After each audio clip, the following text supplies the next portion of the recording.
እየሰሩ ያሉ ሰዎች አሉ። ያው ከሩቅ አይደለም ከቅርብ ዘመድ የሚመጡ ሰዎች ናቸው፣ የቅርብ ዘመዶች ናቸው። እና እነዚህ ሰዎች ራሳቸው በሰፊው የምናወራበት ነው። ምክንያቱም የቤተሰቡን ጉዳይ ስለሆነ ማለት ነው። በቤተሰቡ ጉዳይ የሚሰሩ የሆነ ለመጣር ይሞከራል። እስኪ ምንድነው እየተፈጠረ ያለው የሚለውን አብረን የምንከታተል ይሆናል። የትም ቦታ ሳትሄዱ እስከ ፕሮግራም ፍጻሜ ድረስ አብራችሁ ቤታችሁ እንድትከታተሉ ፈልጋሉ። አዲስ ሲሆናችሁ ካላችሁ ሰብስክራይብ እያደረጋችሁ ቤተሰብ ያሉናችሁ ቤተሰብ እንድትሆኑ ይህንን ቻናል ልትቀላቀሉ ጠይቃለሁ።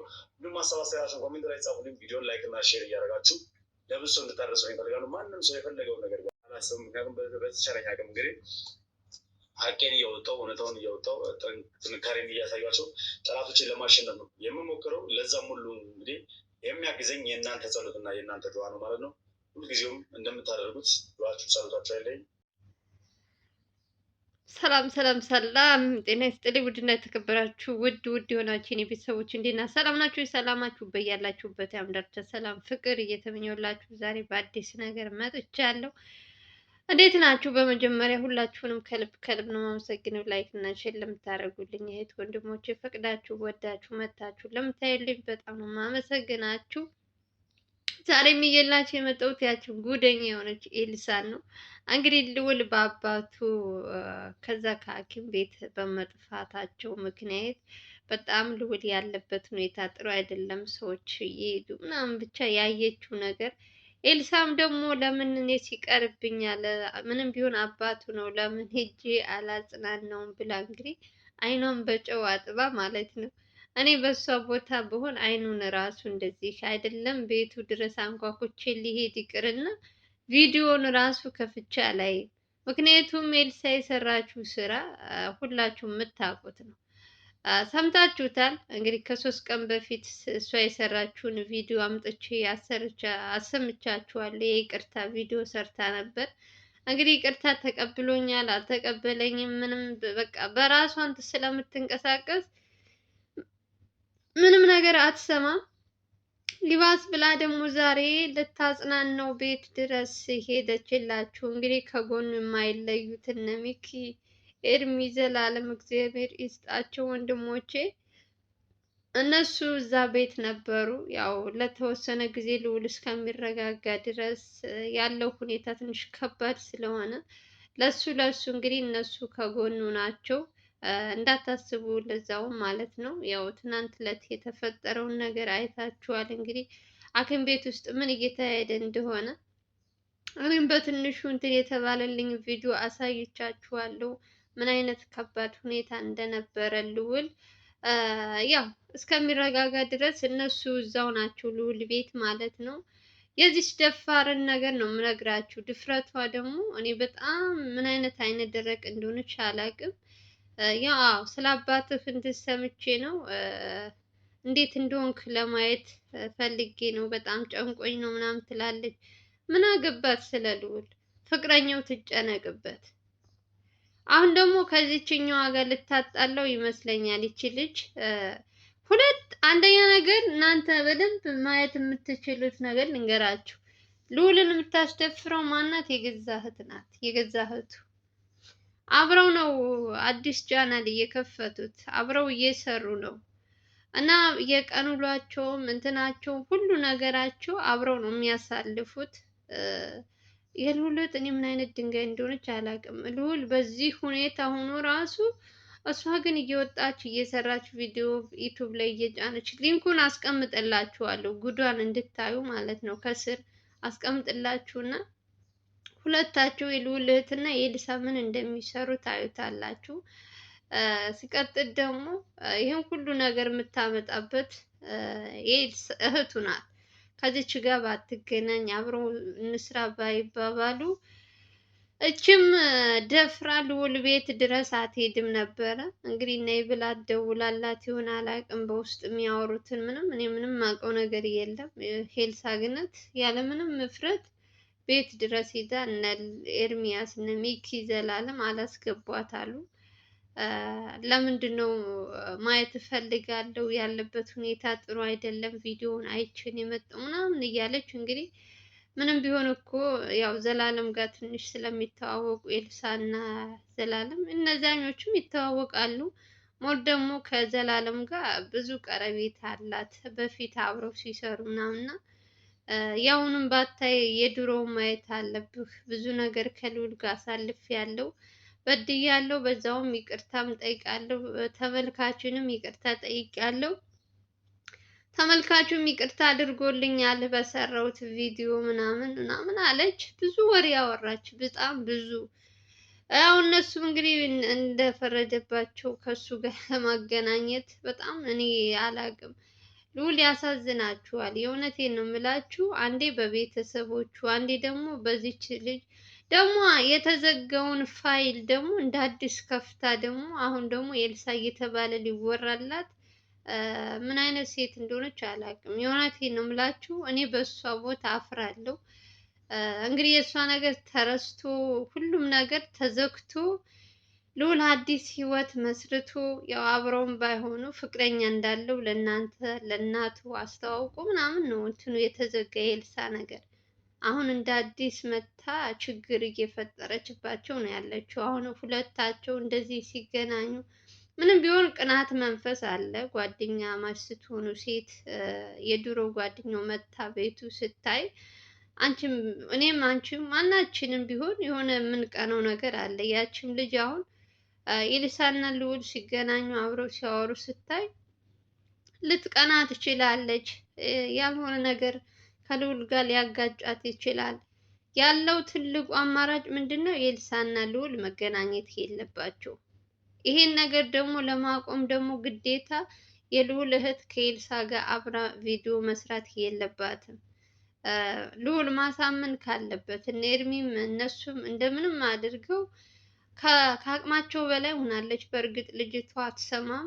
እኔ በራሴን ችዬ መንቀሳቀስ እፈልጋለሁ፣ ከቤተሰብ መውጣት እፈልጋለሁ፣ 20 ዓመት አልፎኛል፣ ህፃን አይደለሁም፣ ማንም ሰው እንትን ሊለኝ አይችልም ብላ ነው እንግዲህ የመጀመሪያ ቪዲዮ ሲሰሩ የለቀቁት ቪዲዮ ላይ ስለ እድሜዋ ስለምን እየተናገረች ነበር። እና ከባድ ነው። እንደዚህ አታርጊ ብለሽ ህፃን ልጅ ይሰማል። ይቺ ደግሞ በፍጹም ተቃራኒ ናት። እና እንደ አዲስ የኤልሳ ነገር እንዲወራላት ፈልጋ ይሆን?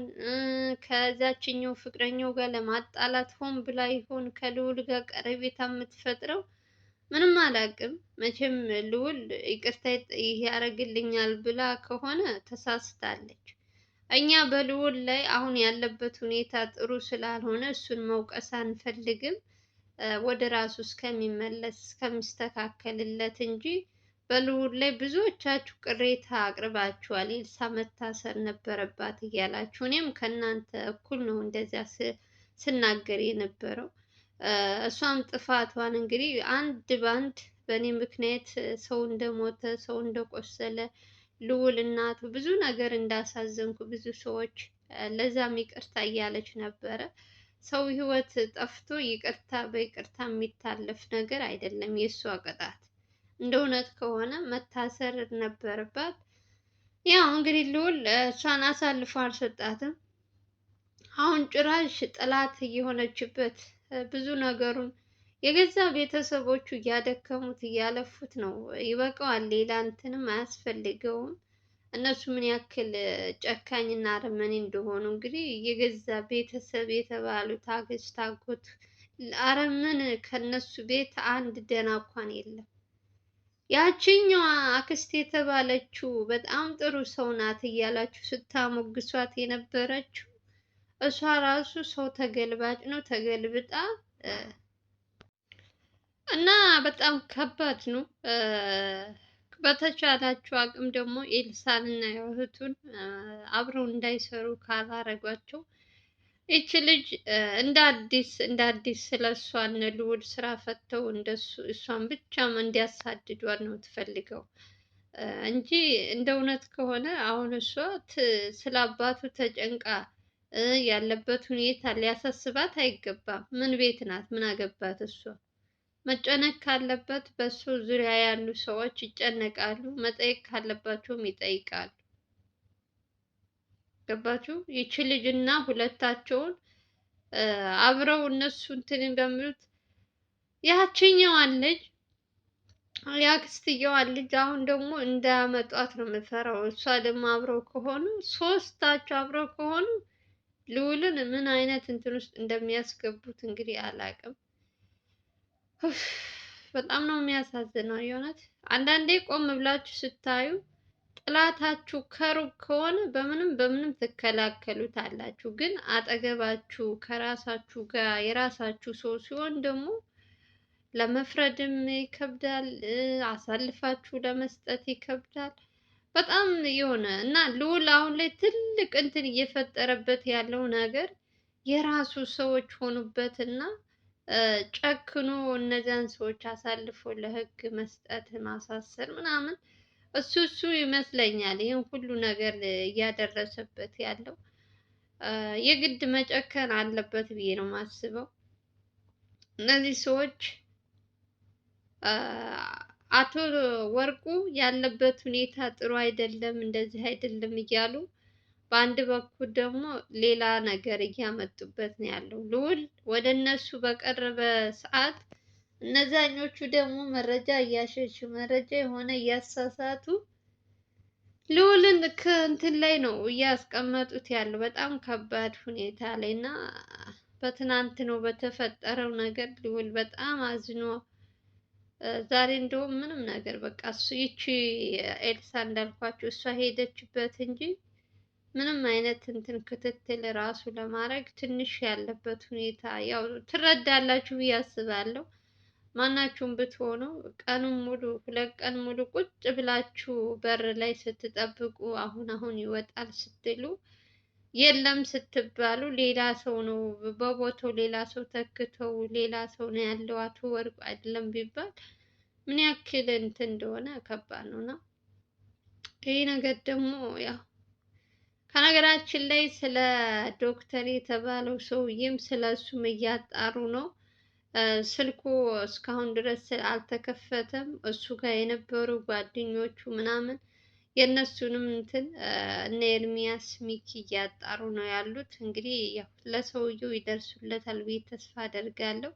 እሱም እንግዲህ ከልዑል ጋር ስልክ ስላወራ ስለ አቶ ወርቁ እዛ እንዳለ ስለተናገረ ነው ሰውየውን ድራሹን ያጠፉት እዛ ምድር ላይ እና እንጂ ምንም አጥፍቶ ወይም እንትን ብሎ አይደለም።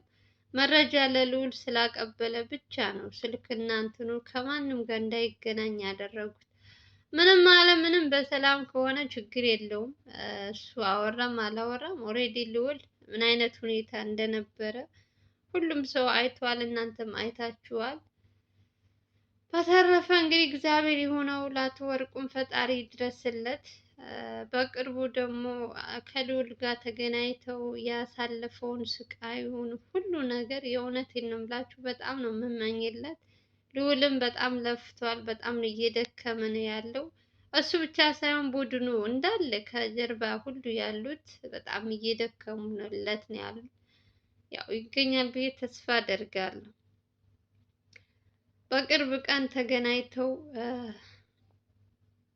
ህልሜ ነው የእውነት ይገናኛሉ ታያላችሁ። የፈለገው ጊዜ ቢወስድ ዞሮ ዞሮ መገናኘታቸው አይቀርም። አሁን ኤርሚያስ ሚኪ ስራቸውን መስራት ካለባቸው ይቺ ኤልሳን የተባለችው ከልዑል እንድትርቅ ማድረግ መስራት ካለባት ትስራ። እኔ እኮ ቻናል አዲስ ከፍታ ለመሰራች ምናምን አይደለም በልዑል ስም እንትን እያለ ትስራ፣ ምንም አይመለከተኝም ስለሱ። እህትየዋም የልዑልትም ከኤልሳ ጋር እሰራለሁ ካለች ትስራ። ግን ደግሞ ከልዑል መራቅ አለባቸው። ባገኙት አጋጣሚ በልዑል ጋር እየሄዱ ባገኙት እንትን እንደዚህ የሚሉ ከሆነ ደግሞ ያችኛዋን ልጅ ጋር የሆነ ነገር እንዳያጣሉት። ለእናትየዋ ያለቻት አሁን ያቺ ልጅ ናት። እንግዲህ እህቱማ የት እንደምትውል የት እንትን እንደምትል የት እንትን ብለዋል። እግዚአብሔር ይስጣት። እናቱም የልዑል እናትም በደንብ እያመሰገነች ያለችው እንግዲህ ያቺ አዲሱ ፍቅረኛውን ነው። ልዑል እንደዚህ አይነት ቦታ ወደዛ ወዲህም ሲሄድ እስካሁን ድረስ ከጎኗ የሆነችው እሷ ብቻ ናት፣ ከነሚኪ ጋር ማለት ነው። እነሚኪም ያው ይጠይቃሉ የሚከታተል ሰው አለ የለም የሚለውን እሱንም ያጣሩላታል። ደህንነቷን በተጠበቀበት እንትን አስቀምጠው አሪፍ ነው ብቻ ያለችበት ሁኔታ። ሁሉም ነገር ይስተካከላል ብዬ ተስፋ አደርጋለሁ። ተናድጃለሁ በጣም የእውነት እንደ ኤልሳ አይነት ደረቅ ሰው አላየሁም። የድፍረቷ ድፍረት ቀላል ነው። አሁንማ ያለበት ሁኔታ ጥሩ ስላልሆነ እንደፈለገች አንበሳ ሲያረጅ የዝንብ መጫወቻ ይሆናል አለ። ትቀልድበት።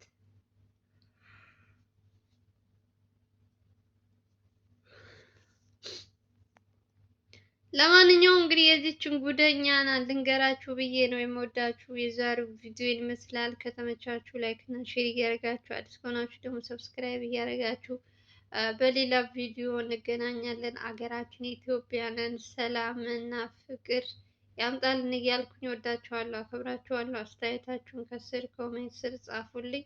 ቪዲዮን ገና ስትጀምሩ ደግሞ ላይክ እያደረጋችሁ ጀምሮ። በተረፈ ወዳችኋለሁ። ባይ ባይ።